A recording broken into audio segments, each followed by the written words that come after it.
मित्रों, कई बार हमारे जीवन में कुछ ऐसे लोगों से पाला पड़ता है जो सामग्रिक रूप से शुरू से अंत तक हमारे विरोधिता पर लगे रहते हैं। कारण हो या ना हो उससे कोई मतलब नहीं है, कारण बना देता है और बोलता है, बहुत ज्यादा बोलता है।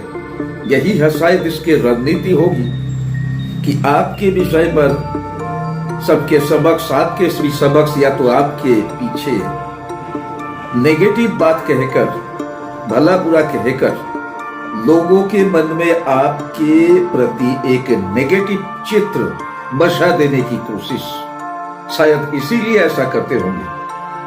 और या तो बात बात पे किसी कारण से हो, बिना कारण से हो, आपके साथ लड़ने में, झगड़ने में वो लगे रहते हैं। कोशिश रहता है कि कैसे आपको परेशान किया जाए, कैसे, क्या करने से आप सबसे ज्यादा परेशान होंगे, सबसे ज्यादा मुसीबत में पड़ेंगे। वो उसका हर कोशिश करता है। नेचुरली ऐसे लोग कभी कभी कोई कारण के बिना ही जीवन में एक ऐसे शत्रु बन के उभर आता है कि जिसे सहे पाना कभी कभी बहुत मुश्किल साबित होता है। तो मित्र, स्वाभाविक तौर पर ऐसे लोगों से लिपट पाना मुश्किल है। और आप ख्याल करके देखें, अधिकतर आपके घर परिवार में से ही ऐसे कोई स्ट्रॉन्ग ऑपोजिशन फिगर खड़े हो जाते हैं। कई बार तो हस्बैंड वाइफ में, बाप बेटा में, माँ और बहू में इस तरह के एक रिलेशन बनते हुए दिखता है, जैसे सांप और नेवला का रिलेशन होता है। सांप के पॉइंट ऑफ व्यू से वो सही, नेवला का पॉइंट ऑफ व्यू से वो सही। और खास करके घर के जो बुजुर्ग होते हैं, उनके जेनरेशन दूसरे होने के कारण उनके जो विचार, उनके संस्कार, उनके सोच, ये सब आज के जेनरेशन के लोगों के साथ आसानी से मिल पाना संभव नहीं। ऐसे स्थिति में उभय पक्ष को थोड़ा थोड़ा कॉम्प्रोमाइज करके एडजस्ट कर लेना पड़ता है। लेकिन कोई व्यक्ति ऐसा होता है जिनके अभिधान में एडजस्टमेंट नाम का, कॉम्प्रोमाइजेशन नाम का कोई शब्द होते नहीं है। ऐसे लोगों से लिपटना मुश्किल होता है मित्र। तो ऐसी स्थिति को निपटाने के लिए ही तंत्र शास्त्र में कई उपाय के बारे में उल्लेख है, जिसमें से एक चमत्कारी उपाय आज हम आपके साथ शेयर करने जा रहे हैं। ये प्रयोग शत्रु को चुप करा देने का होता है, शत्रु का बोलती बंद कर देने का होता है। नतीजा, शत्रु शत्रुता कर नहीं पाता है, कहीं पर जाके वो बांध जाता है कोई अदृश्य बंधन से। यही है इस क्रिया का उद्देश्य, इस क्रिया का फल, जो भी आप क्यों ना कहे। कब करना है ये क्रिया? ये क्रिया आपको करने के लिए ऐसा संयोग चाहिए जो तिथि होगा अमावस्या और दिन होगा मंगलवार। मतलब कि मंगलवार युक्त अमावस्या तिथि पर आपको ये प्रयोग करना सही रहेगा। प्रयोग करने के लिए किस किस उपाचार का आवश्यकता है? इसके लिए बहुत ज्यादा सामान नहीं चाहिए। आपको सिर्फ दो ही चीज जुगाड़ना होगा।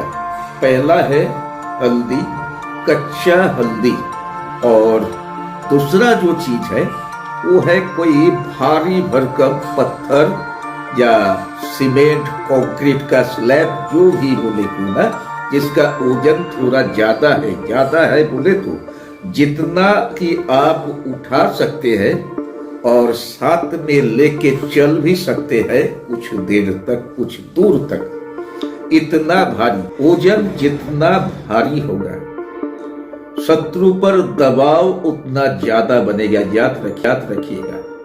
करना क्या है, आपको ये पत्थर और हल्दी के साथ पहुंचना है किसी ऐसे जगह पर जो वीरान हो, लोग जाता नहीं है।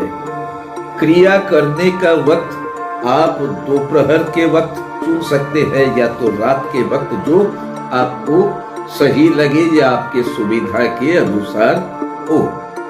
ऐसे किसी स्थान पर पहुंचने के बाद आपको वो हल्दी के टुकड़ा पीस के उसके रस निकालना है, और इसके बाद जो पत्थर के टुकड़ा आप लाए या तो कुछ भी चीज जो भी आप लाए हैं वजनदार, उसके एक तरफ जिस तरफ आप मिट्टी में गाड़ेंगे उसी तरफ शत्रु का नाम लिखिए अपने सीधे हाथ के ये वाला उंगली से, मतलब जिसे हम अनामिका फिंगर कहते हैं, रिंग फिंगर। ये फिंगर से, ये उंगली से आप शत्रु का नाम लिखे वो पत्थर के उस हिस्से पर जो हिस्सा की आप मिट्टी में गाड़ेंगे। आई बात समझ में? नाम लिख लेने के बाद आपको वो नाम के ऊपर उंगली रख के एक खास मंत्र जो अभी आप स्क्रीन पर आपको देने जा रहे हैं, वो खास मंत्र का 108 दफा जप करना है। मित्रों, आपको याद रखना है ये प्रक्रिया आपको दक्षिण दिशा में मुंह रख के बैठ के संपन्न करना है, और कार्य करने के लिए आप कुश का आसन का इस्तेमाल किया करें। कुश की आसन आपको पूजा सामान जहां पे बिकता है ऐसे दुकान में आसानी से मिल जाएगी। मंत्र जप करने की प्रक्रिया, पत्थर में नाम लिखने की प्रक्रिया, ये सब एक आसन में बैठ के संपन्न होनी चाहिए। मतलब आप क्रिया करते समय बीच में यहां से आसन से उठ के कहीं पे जाएंगे नहीं, कुछ भी करेंगे नहीं। नाम लिख लिए, मंत्र का 108 दफा जप कर लिए। अब वो चीज को दोनों हाथ से पकड़ के उठा के ऊपर से, माथे के ऊपर से जितने शक्ति शरीर में है उतने शक्ति के साथ ठोक के जमीन पर ठोक के बिठा दे। याद रखिएगा, पहले से गड्ढा बना के रखना नहीं है। आप खुद के शक्ति से इतना जोर से वो पत्थर को जमीन पर गाड़ पा रहे हैं ठोक कर। इसी पर क्रिया का जो फल प्रसूता है वो निर्भर करेगी। ऐसा करते समय मन ही मन आप शत्रु का जो अंजाम देखना चाहते हैं वो आपके खिलाफ नहीं बोलेगा, आपका विरोधिता नहीं करेगा, या तो आपके बारे में भला बुरा नहीं कहेगा। जो भी आपके उद्देश्य क्यों ना है वो व्यक्त करके, वो बोलकर आपको ठोक के ये पत्थर को जमीन पे बिठा देना है, गाड़ देना है, जितना तक जाए। याद रखिए, आप कितना सही ढंग से पत्थर को जमीन पर बिठा सके, यही से तय होगा आपका क्रिया सही हुआ कि नहीं हुआ। यदि इस प्रक्रिया में पत्थर आपके हाथ से छूट जाए या तो बिठाने के बाद पलट जाए या तो जमीन पे गाड़ने के बाद वो पलट जाए, तो आपको समझना होगा आपकी क्रिया व्यर्थ गया। मतलब इससे कोई फल की आशा आपका नहीं होगी। उम्मीद है आपको पूरा के पूरा नियम, विधि और क्रिया के वर्णन समझ में आ गए होंगे। अब आती है मंत्र की बारी। स्क्रीन पर देखे मंत्र लिखा हुआ है, साथ में हम पाठ भी करके दे रहे हैं।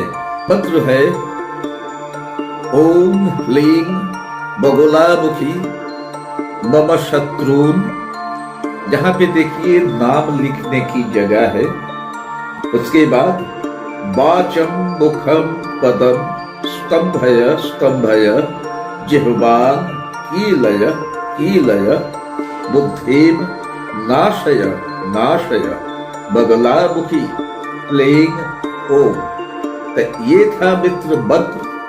इसी मंत्र का आपको 108 बार पाठ करना है। जब करना है पत्थर को छूकर, जिसमें नाम लिखे है, किसका नाम? शत्रु का नाम। ये है मंत्र का प्रयोग करने की विधि।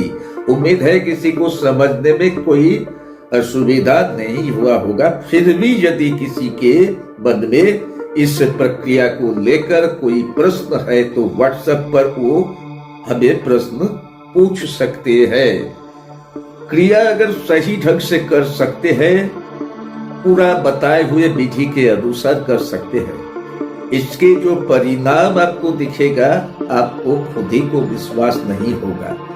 किसी व्यक्ति में इतना परिवर्तन ये भी संभव है। शत्रु पूरी तरह से आपसे शत्रुता करना भूल जाएगा।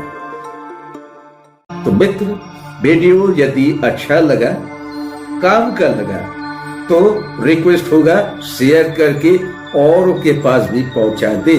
और आगे जाके भी यदि इस तरह की जानकारी और पाना चाहते हैं तो चैनल को फॉलो करके बने रहिए मेरे साथ और सीखते रहिए लाइफोलॉजी के नए नए लाइफ लेसन।